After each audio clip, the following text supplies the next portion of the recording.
नाम बदलने से कोई फर्क नहीं पड़ने वाला है। और साहब, नाम है गांधी और आतंकियों के पक्ष में आंसू बहाते हैं, तो अब हर हफ्ते का हिसाब देना पड़ेगा, कितना पेमेंट दिया, कितना काम कराया। तो ये भ्रष्टाचार की संभावनाओं को समाप्त किया।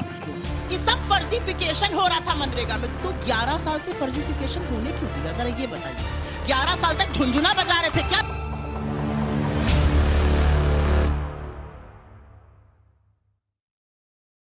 सनक कहा तो ये पूरा देश जानता है, नाम रखने की सनक थी या बदलने की सनक है। संख्याएं देख लीजिए किसके नाम पे देश में क्या क्या बनाया गया है, तो साफ समझ में आ जाएगा। याद है, आप कनॉट प्लेस पे जाइए तो बीच में राजीव चौक है, फिर इंदिरा चौक है, फिर चौक चौक के देखिएगा तो चारों तरफ आपको नाना प्रकार के नाम नजर आएंगे। तो इसलिए वो सबको पता है कि क्या है। और जहां तक नाम की बात है, नाम पे काहे परेशानी, मुझे तो समझ में नहीं आता। अभी देखिए अखिलेश जी बोल रहे थे, राष्ट्रपिता महात्मा गांधी राष्ट्रपिता 3 बार बोले, और यही वंदे मातरम में इनकी पार्टी वाले कहते हैं भारत को माता नहीं बोलेंगे मगर व्यक्ति को राष्ट्रपिता बोलेंगे। ये होता है दोहरा चरित्र, ये बहुत साफ समझ में आता है। तीसरा, नाम बदलने से कोई खास फर्क नहीं पड़ता है, क्योंकि बहुत पहले काका हाथरसी लिख गए हैं कि नाम बदलने से कोई तकदीर नहीं बदलती। सदा युद्ध से भागते नाम भले रणधीर, और भाग्य चंद की आज तक सोई है तकदीर। नाम बदलने से कोई फर्क नहीं पड़ने वाला है।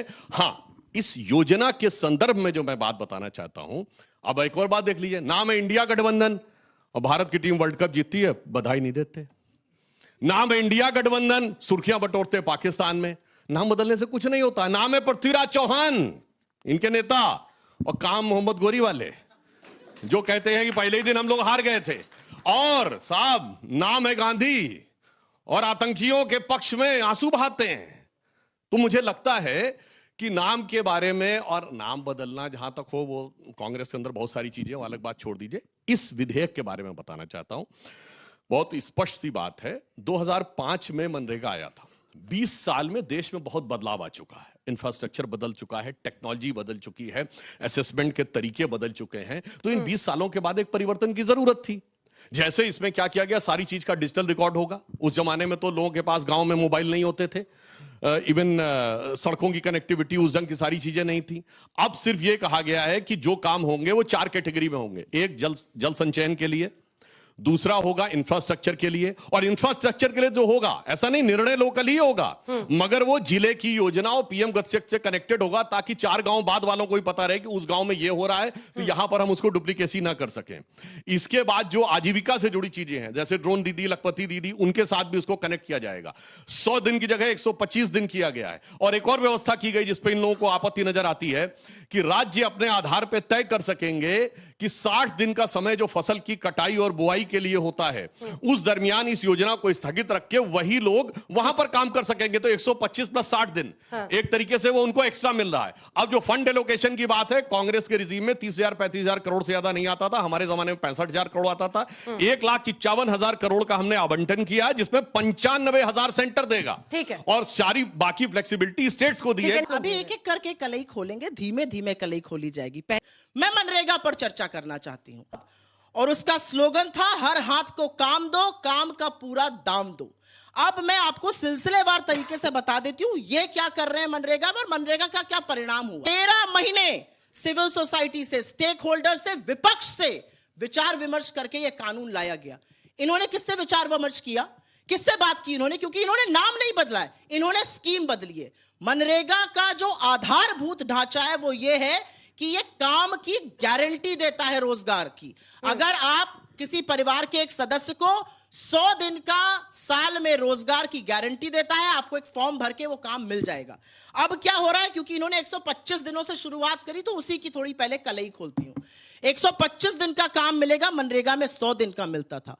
अब सुनिए, 2024-25 में इस सरकार ने औसतन मनरेगा के अंतर्गत 42 दिन का काम दिया। 50 दिन का काम दे नहीं पा रहे हैं, बात 125 की कर रहे हैं। यह है जुमला वीरों की सरकार।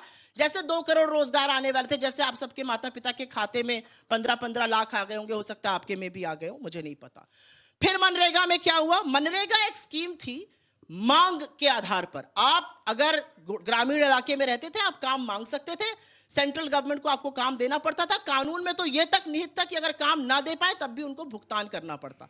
अब सेंट्रल गवर्नमेंट तय करेगी कि किस राज्य को कितना काम मिलेगा, कितना वो काम कर सकते हैं। और असलियत एक ये भी है, ये पूरी तरह से बिल कहता है अगर आवंटित फंड खत्म तो काम खत्म। सबसे पहले तो गारंटी छीन ली।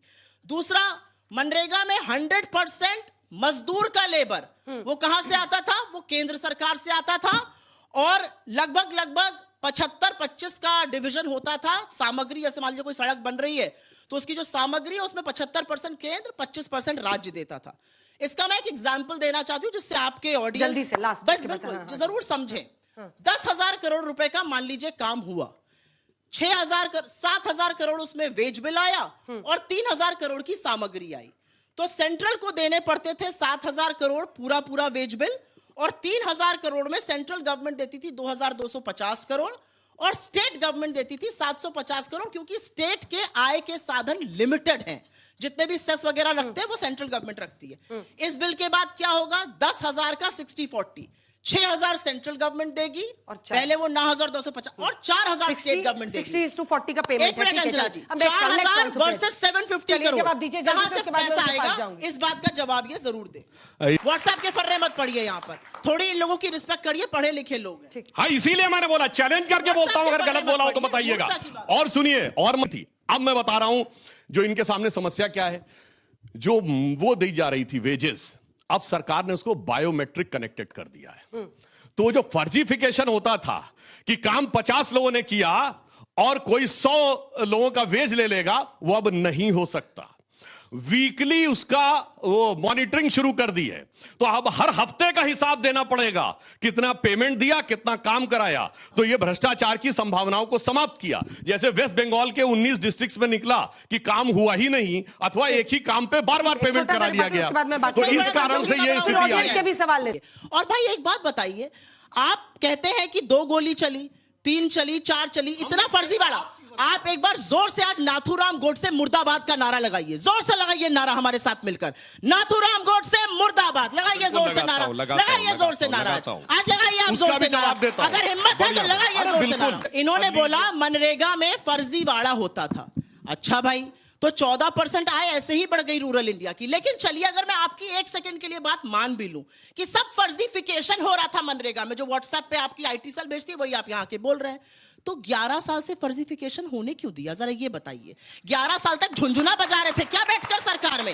11 साल तक फर्जीफिकेशन हो रहा है, माथे पर शिकन नहीं आ रही है, 125 दिन का काम देंगे, 42 दिन का दे रहे हैं। किस तरह की व्हाट्सएप फर्रे की बात करते हैं? दर्शकों से क्वेश्चन पूछना चाहिए, एक प्रवक्ता बताइए जिससे ये उलझती ना हो। बताइए, कौन बनेगा करोड़पति का? एक कोई सवाल बता दीजिए, इसलिए शांति से बात करिए। अब मैं बताता हूं, आप ही ने कहा व्हाट्सएप का फर्रा फेंकता। अरे व्हाट्सएप फर्रा नहीं, अभी बोल रहा हूं भाई। महात्मा गांधी व्यक्ति नहीं विचार थे। महात्मा गांधी का विचार क्या था? राजनीतिक दर्शन था राम राज्य।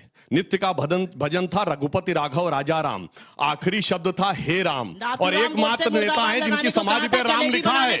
शरीर की हत्या नाथूराम गोडसे ने की। और जिस दिन आपने हलफनामा दिया कि राम थे नहीं, राम की समाधि पे लिखे को झूठा कर दिया। आत्मा की हत्या गांधी परिवार ने की।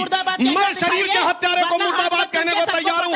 आपका ये गांधी की आत्मा का हत्यारा गांधी परिवार मुर्दाबाद, मैं बोलने को तैयार हूं। नाथूराम गोडसे मुर्दाबाद। बोलो बोलो बोलो। गांधी व्यक्ति नहीं विचार